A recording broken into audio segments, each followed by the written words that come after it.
भूख नहीं लगती है, क्या करें। देखो मेरा मकसद ये था कि ये जो हिंद फिटनेस है, हम इसमें जो भी चीज़ें बताएं वो इतनी सरल भाषा में बताएं कि जो भी देख रहा है मेरा वीडियो उसको मज़ा आ जाए। मज़ा आने का मतलब अब ये भी नहीं है कि तुम्हें मज़ा आ रहा है तो तुम्हें मैं नाच के दिखाएं, नहीं। मज़ा का मतलब ये है कि तुम्हें लगे कि हाँ यार सही चीज़ बताई है, ठीक है।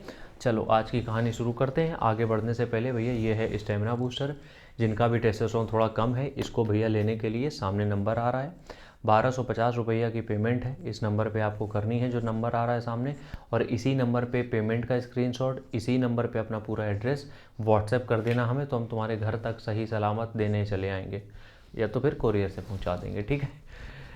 हम यहाँ पे बात कर रहे हैं भूख नहीं लग रही है तो क्या करें। अब देखो भूख नहीं लग रही इसका मतलब है कि तुम्हारी बॉडी में कुछ ना कुछ दिक्कत तो है, ठीक है। और भूख लगनी क्यों है, क्योंकि हमें वजन बढ़ाना है, ठीक है। और जब तक भूख नहीं लगेगी हम खाना नहीं खाएंगे, किसी भी तरीके का कोई भी चीज़ हमें हेल्प नहीं करेगी वजन बढ़ाने के लिए। तो कुछ छोटी छोटी चीज़ें बता रहे हैं, डायरी पेन लो, नोट कर लो, और यही चीज़ें करो, वजन बढ़ने लगेगा, भूख लगने लगेगी, भूख खुल जाएगी। सबसे पहली चीज़ ये होती है, देखो लीवर जो है वो सबसे अहम ऑर्गन है हमारी बॉडी में, और वो क्या करता है, लीवर किडनी सब क्या करते हैं, सफाई तो करते हैं, दिन भर बेचारों का कुछ काम तो है नहीं, कभी कभी इनको भी सफाई की ज़रूरत पड़ जाती है, फैटी लीवर हो जाता है कभी कभी कुछ लोगों को, उनके साथ ये दिक्कत हो जाती है। और फैटी लीवर का मतलब ये नहीं है कि जो दारू पीते हैं उन्हीं का होता है, नहीं, नॉन अल्कोहलिक भी फैटी लीवर होता है, ठीक है।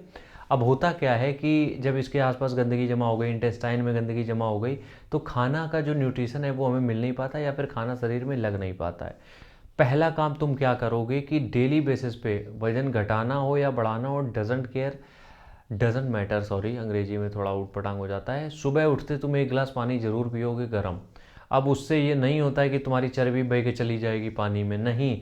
जब तुम पानी सुबह पीते हो गर्म, तो बॉडी से अंदर से गंदगी बाहर जाती है, और बॉडी से अंदर से गंदगी बाहर चली गई तो अब तुम जो खा रहे हो अब शरीर में लगेगा तुम्हारे। इसलिए सबसे पहला काम क्या करना है, समझ में आ गई चीज़, ठीक है। दूसरा चीज़ क्या करना है तुम्हें, हफ्ते में एक बार त्रिफला चूर्ण जरूर ले लेना, हफ्ते में एक बार, ठीक है। त्रिफला चूर्ण आता है, हफ्ते में एक बार, रोज़ मत लेने लगना, नहीं तो दिक्कत और हो जाएगी, डिहाइड्रेशन हो जाएगा। 1 चम्मच त्रिफला चूर्ण गर्म पानी में हफ्ते में एक बार लेना चालू कर दो, उससे भी बॉडी के अंदर की गंदगी साफ़ हो जाएगी। तीसरी चीज़ क्या है, जो फैटी लीवर अगर किसी को है उसके भी क्या सिम्टम्स होते हैं उसके बारे में बाद बात करेंगे। अगर किसी को भी मतलब इस तरीके की दिक्कत है कि खाना खाते ही फ्रेश होने जाना पड़ता है, तो एक काम जरूर कर सकते हो, डॉक्टर को दिखा सकते हो, या फिर लीवर के लिए एक सिरप आता है, ठीक है। बहुत से सिरप आते हैं वैसे, लिपकॉन करके भी आता है, बहुत सारे आते हैं, तो इनमें से कोई भी एक सिरप, या फिर एक पंचरिष्टा करके आता है जंडू का, तो इन इस तरीके के आयुर्वेदिक भी ले सकते हो जो लीवर को हेल्दी बनाते हैं तुम्हारे, ध्यान से सुनना, जो तुम्हारे लीवर को हेल्दी बनाते हैं वो एक सिरप ले आओ, और 1 चम्मच 2 चम्मच जितनी भी इसकी डोजेज हो वो लेना चालू कर दो। समझ में आ गई तीसरी चीज़, ठीक है। आगे बढ़ते हैं। डेली शाम को जब भी तुम सोने जाते हो तो कोशिश ये किया करो कि रात में सोने के पहले एक छोटा गुड़ का टुकड़ा दूध के साथ लेना चालू कर दो, छोटा गुड़ का टुकड़ा। इससे क्या होगा, इससे भी वही होगा, बॉडी के अंदर की सफाई होगी। देखो सबका बॉडी टाइप एक नहीं होता है, लेकिन अंदर के जो मशीनरी है वो लगभग सेम ही होती है, ठीक है। तो किसी को कुछ चीज़ें डाइजेस्ट होती हैं, किसी को कुछ चीज़ें नहीं होती हैं, तो अंदर अगर तुम्हारी गंदगी है तो जाहिर सी बात है जो तुम खा रहे हो वो शरीर में नहीं लग रहा है, इसलिए वजन नहीं बढ़ रहा। तो बस ये छोटी छोटी बेसिक सी चीज़ें करो और वजन बढ़ने लगेगा। मेरी क्या है, दुआ है तुम्हारे साथ। मिलते हैं नेक्स्ट वीडियो में। राम राम, जय हिंद।